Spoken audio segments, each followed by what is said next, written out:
If you're over 50 and your hips or knees feel stiff, achy, or unreliable, this episode will change how you move starting today. Now imagine this.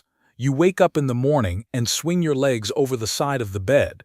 But before your feet even touch the floor, you already feel it. That familiar stiffness in your knees, that deep ache in your hips. You stand slowly, carefully, wondering if today will be a good day or a bad one. And by the time you reach the bathroom, your joints are already telling you they're struggling. Sounds familiar? Now here's what most people are never told about osteoarthritis after 50. A major study published in 2020 by Osaka University's Department of Orthopedic Surgery tracked over 1,400 adults with hip or knee osteoarthritis and found something remarkable. More than 65% did not experience worsening pain because of cartilage damage alone. Instead, researchers linked increased stiffness and discomfort to lack of synovial fluid circulation, weakened supporting muscles, and joints that simply stopped moving through their full range, problems that medication alone cannot fix. And there is more. Seniors who reported the least pain and greatest mobility all shared one consistent habit. Each morning and throughout the day, they practiced a specific set of joint movements designed to lubricate the cartilage, strengthen the muscles, and restore confident movement. And Japan's oldest practicing doctor has been guiding patients through these exact exercises for over 6 decades. In clinical observations with hundreds of seniors, those who followed this sequence experienced significantly less morning stiffness, greater confidence in walking and climbing stairs, and reduced reliance on pain medication within just a few weeks. And today, he's going to show you the best exercises for osteoarthritis of the hip and knees. Welcome back to the Senior Health Podcast. Doctor, this is a topic so many people have been waiting for. It is, my friend, because too many people believe that joint pain is simply the price of aging. They accept stiffness as permanent.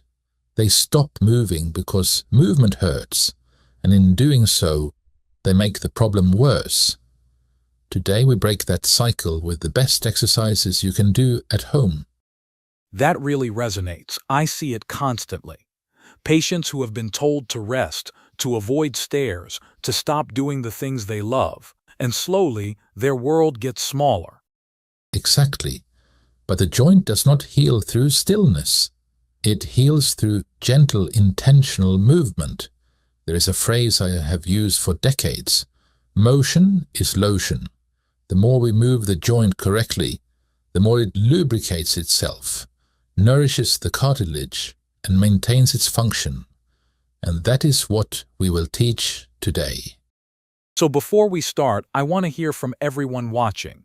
Comment a 1 if you experience morning stiffness in your hips or knees, and comment a 2 if your joint pain gets worse as the day goes on. Let us know where you're starting from. Yes, please share. And know that wherever you are starting, these movements can help. Doctor, before we get into the exercises themselves, I think everyone needs to understand something fundamental. What is actually happening inside the joint when osteoarthritis develops? And why does movement help rather than hurt? This is something I wish every person with osteoarthritis understood. Inside your hip and knee joints, there is a liquid called synovial fluid. This fluid actively nourishes the cartilage, which is the smooth protective layer covering the ends of your bones. Cartilage has no blood supply of its own. It depends entirely on synovial fluid for nutrients, and here is the critical part. Synovial fluid is only produced when you move the joint or put weight on it. So if someone stops moving because of pain, they're actually starving the cartilage of what it needs. Exactly. Pain leads to less movement leads to less fluid leads to stiffer joints and more breakdown, which leads to more pain. The cycle continues until the person believes their joints are too damaged to recover. That explains why so many patients feel worse after resting, especially in the morning. Yes. During the night, you don't move for 7 or 8 hours. The synovial fluid thickens. Imagine a jar of honey sitting in the cold. It becomes crystallized, sluggish. But if you warm it gently and stir, it becomes liquid again. Your synovial fluid works the same way. Gentle morning movement warms and circulates that fluid. This is why I say motion is lotion. And you organize these exercises into a specific framework? Yes, I call it LAWS. Lubrication exercises done in bed each morning, aerobic exercise for heart health, weight-bearing exercises to strengthen muscles and bones, and stretching for flexibility. And today we focus on lubrication and weight-bearing. These are the foundation of joint health after 50. All right, then let's start with the first exercise. What do we do before we even get out of bed? Before we begin any movement, I recommend applying gentle heat to the joint if you have time. This could be a warm water bottle or a microwavable beanbag placed on the knee or hip for about 2 minutes. The warmth begins to soften the synovial fluid before you even start moving. But if you don't have those things, don't worry. The exercises themselves will create that warmth. That's reassuring. So many people think they need special equipment to get started. Not at all. Now for the first exercise, you remain lying on your back, which you could do in bed. This is intentional. We are not asking you to get up and stress the joints before they are ready. You begin where you are, with gravity working in your favor. Now bend both knees so your feet rest flat on the mattress. Then, one leg at a time, slowly extend the knee so the leg straightens completely. Hold for a moment, then bend it back down. That is 1 repetition. So it's a simple bending and straightening motion. Yes. This is the only movement the knee joint can make flexion and extension. But that simplicity is powerful. Each time you extend and flex, you are pumping synovial fluid across the cartilage surface. You are also gently waking up the quadriceps muscle at the front of your thigh and stretching the hamstrings at the back. We want to do this 8 times for each knee. If that feels comfortable over time, you can try build to 12, 15 or even 20 repetitions. And because you're doing this in bed, there's no impact on the joint at all, right? Correct. You are working against gravity just enough to strengthen the muscles, but there is no jarring, no pressure, no risk. This is how we teach the body that movement is safe again. Many of my patients tell me their knees feel completely different by the time they finish this one exercise. The stiffness begins to melt away. That's exactly what people need to hear. The first step isn't scary or painful. It's gentle and it works. And it prepares the knee for everything that comes next. But before we stand, we need to give the same attention to the hips.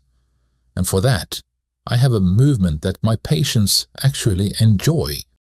I'm curious, what makes this one different? Well, this exercise brings a little creativity into your morning routine. You remain on your back in bed. Bend one knee and lift that leg so the thigh is pointing towards the ceiling. Now, using your foot as a pen, draw the numbers 1 through 9 in the air. Make them large. Make them deliberate. Number 1, number 2, all the way through 9. Then switch legs and repeat. I love that. It turns a therapeutic exercise into something almost playful. Yes, and that playfulness matters. When people enjoy an exercise, they actually do it. But beyond enjoyment, this movement is remarkably effective. Drawing numbers requires your hip to move in every direction, forward and back, side to side, rotation in and rotation out. You are taking the hip joint through its complete range of motion, which floods the joint capsule with fresh synovial fluid.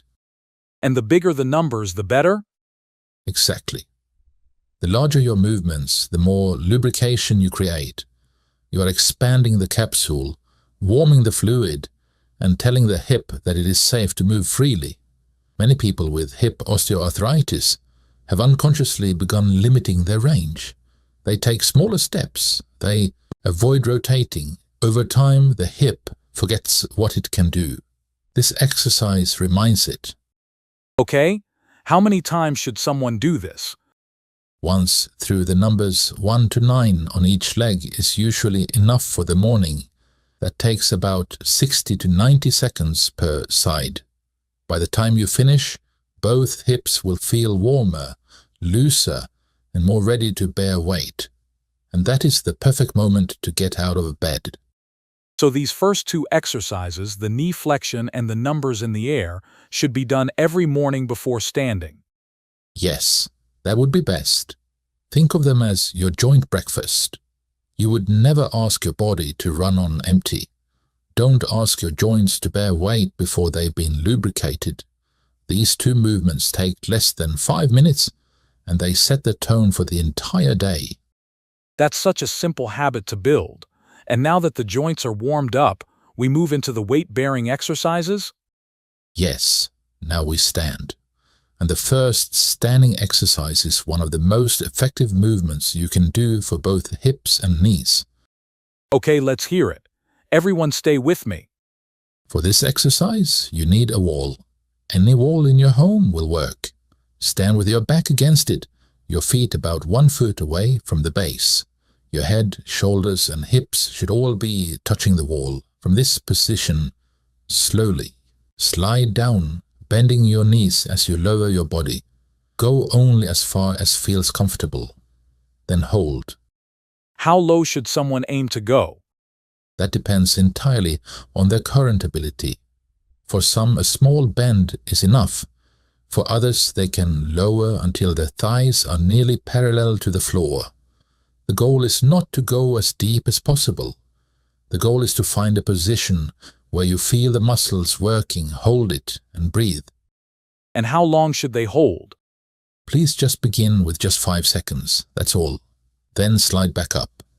Rest for a moment and repeat. Over time, everyone could build the hold to 10 seconds, then 20, then 30. The longer you hold, the more you strengthen the quadriceps, glutes, and all the muscles that support the hip and knee joints. I imagine this is excellent for people who struggle with stairs or getting up from chairs. It is for sure. Those daily activities require exactly the muscles this exercise strengthens. And because your back is supported by the wall, there is no risk of losing balance. You are training the legs in a completely safe environment. I recommend doing this several times throughout the day. Every time you pass a wall in your home, it becomes an opportunity. That's a wonderful way to think about it. The whole house becomes a gym. Right? And once you are comfortable with wall squats, the next two exercises will build even more strength in the hip specifically. So let's continue, shall we? Locked in, doctor. Please go ahead. For these exercises, you need a sturdy chair or countertop to hold for balance. This is not about testing your stability. It is about isolating the hip muscles while staying completely safe. Stand behind the chair with both hands resting on the back. Keep your body upright and your supporting knees slightly soft. Okay, I'm picturing that. What's the first movement? The first is hip abduction. With your body straight and toes pointing forward, slowly lift one leg out to the side. It is important to keep the knee straight and don't lean your trunk in the opposite direction. The movement comes purely from the hip. Lift as high as feels comfortable, pause for a moment, then lower with control. Do this 8 times, then switch legs. And this targets the muscles on the outside of the hip? Yes, the gluteus, medius, and minimus, which are essential for walking, stability. When these muscles are weak, people develop a wobble in their gait. They feel unsteady on uneven surfaces. Strengthening them restores confidence with every step. Now, the second movement targets the back of the hip. Still holding the chair, you lift one leg straight behind you. Again, keep the knee straight and the trunk upright. Don't arch your back. The movement is small but focused. Lift, pause, lower. 8 repetitions each side. So we're strengthening the glutes from 2 different angles. Exactly. Hip abduction works the side. hip extension works the back. Together they create a stable, strong foundation around the entire hip joint, and as you get stronger you can increase to 12, 15 or 20 repetitions. Some of my patients eventually add ankle weights, but that is optional and should only come after the movement feels easy. What I appreciate about these exercises is how controlled they are. There's no jerky movements, no momentum. That control is everything. Slow, deliberate movement strengthens the muscles more effectively and protects the joint from unnecessary stress. And it also keeps the exercise meditative and calming. You are not rushing, John. You are building. This feels like a complete program already. But there are still 2 more exercises I see on our list. Yes. And these final 2 are perhaps the most functional of all, so please keep listening.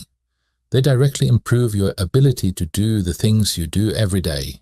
The sit-to-stand exercise is exactly what it sounds like.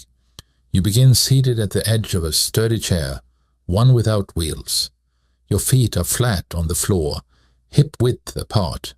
From here you stand up fully, then lower yourself back down with control. That is 1 repetition.